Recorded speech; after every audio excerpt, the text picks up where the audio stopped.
Assalamualaikum warahmatullahi wabarakatuh. Jumpa kembali di pembahasan soal hukum kebidanan terbaru 2021, tentunya soal-soal yang terupdate. Tapi sebelum kita lanjut untuk kehamilan part yang keempat ini, teman-teman boleh subscribe, komen, like, and share. Langsung saja kita ke pembahasan soalnya. Soal yang pertama, seorang perempuan berusia 30 tahun, hamil 30 minggu, datang ke rumah sakit untuk periksa kehamilan, mengeluh cepat merasa lelah, sesak nafas, dan nyeri dada. Keluhan tersebut hilang saat istirahat. Pemeriksaan fisik terdapat udim tungkai dan tangan dengan tekanan darah 120/90, nadi 88 kali per menit. Bagaimanakah anjuran yang tepat untuk kasus tersebut? A. Akhiri persalinan. B. Perawatan di rumah sakit. C. Rujuk ke rumah sakit tipe A. D. Istirahat yang cukup. E. Mengikuti senam hamil. Sesuai dengan keluhan yang di atas, termasuk dari tanda dan gejala dari penyakit jantung kelas 2. Jadi, karena keluhannya hilang saat istirahat, maka dianjurkan untuk istirahat yang cukup. Jawabannya adalah D.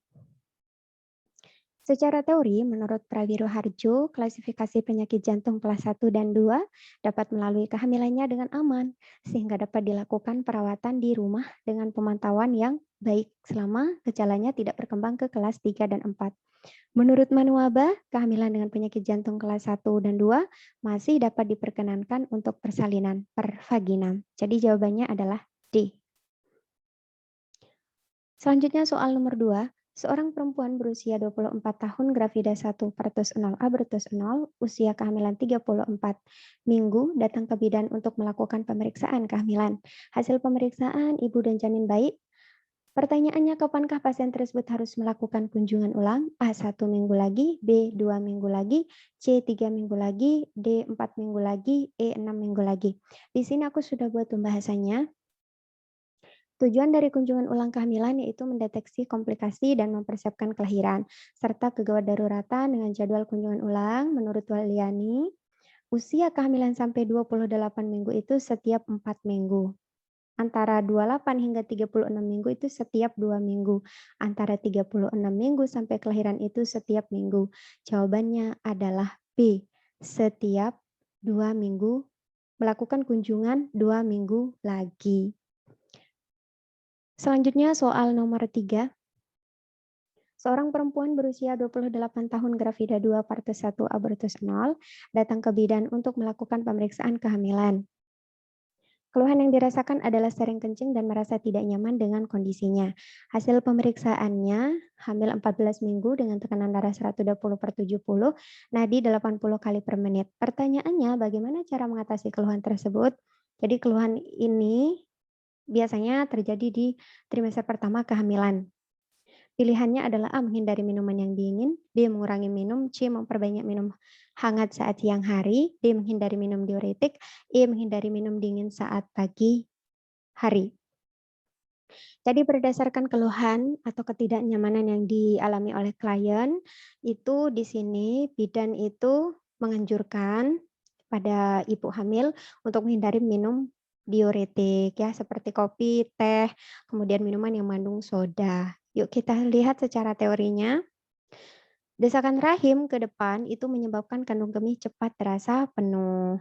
Pada trimester pertama disebabkan oleh desakan uterus ke kandung kemih, sedangkan pada triwulan ketiga karena janin mulai masuk rongga panggul dan menekan kembali kandung kemih. Jadi cara mengatasinya yaitu segera mengosongkan kandung kemih saat ada dorongan, kemudian perbanyak minum pada siang hari, dan hindari minum diuretik. Tadi pilihannya itu perbanyak minum air hangat pada siang hari, makanya jawabannya itu adalah yang lebih tepat adalah menghindari minum diuretik. Jawabannya adalah D. Soal nomor 4, seorang perempuan berusia 23 tahun, hamil 39 minggu, datang ke bidan dengan keluhan sering merasa kencang pada perut bagian bawah dan hilang saat istirahat. Apakah penjelasan yang harus disampaikan oleh bidan? Jadi, apa penjelasan yang harus disampaikan oleh bidan di sini? Pilihannya A. Mengenali tanda bahaya kehamilan, B. Mengenali tanda-tanda persalinan, C. Persiapan persalinan, D. Penapisan dan pengobatan nyeri perut, E. Pengenalan komplikasi dan pengobatan. Jadi di sini adalah mengenali tanda-tanda persalinan, karena di sini usia kehamilannya kan sudah aterem 39 minggu, kemudian keluhannya sering merasa kencang pada perut bagian bawah. Nah, ini disebut dengan Braxton Hicks. Nah, secara teorinya, dari keluhan ibu merasakan kencang sebentar, kemudian menghilang merupakan tanda dari Braxton Hicks, yaitu kondisi di mana uterus meregang akibat meningkatnya asitomisin di dalam otot uterus ya. Biasanya itu terjadi pada usia kehamilan yang memasuki aterm ya 39 minggu. Kontraksi ini akan makin meningkat frekuensinya, lamanya, dan kekuatannya sampai mendekati persalinan. Jawabannya adalah B. Nomor 5, seorang perempuan berusia 30 tahun grafida 1 partus 0 abortus 0 datang ke bidan dengan keluhan sering terasa berat terutama setelah berdiri atau duduk terlalu lama. Boleh digarisbawahi ya. Pemeriksaan fisik didapatkan udim tungkai, tekanan darah 120/90, nadi 82 kali per menit. Terdapat varises pada kaki. Pertanyaannya, bagaimana mengatasi keluhan tersebut? A. Perbanyak minum susu tinggi kalsium. B. Perbanyak minum hangat. C. Istirahat dan tidur lebih lama. D. Pertahankan posisi duduk dan berdiri di posisi yang sama dalam waktu yang lama. E. Tinggikan kaki sewaktu berbaring. Nah, salah satu yang menyebabkan biasanya ibu hamil terkena atau terjadi varises pada ibu hamil itu oleh karena perubahan hormon estrogen dan progesteron selama kehamilan itu yang akan memberikan efek terjadinya pelebaran pembuluh darah terutama pada kaki. Nah, adapun cara untuk mengatasi keluhan tersebut adalah meninggikan kaki sewaktu berbaring.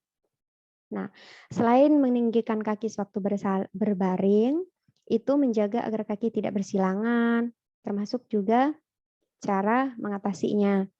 Kemudian menghindari pakaian atau korset yang ketat. Jawabannya adalah E. Baik teman-teman, sekian untuk part yang keempat topik kehamilan ini. Selanjutnya akan dilanjutkan topik-topik yang tentunya yang soal UKOM 2021 yang terupdate. Jangan lupa like, comment, and share. Terima kasih. Wassalamualaikum warahmatullahi wabarakatuh.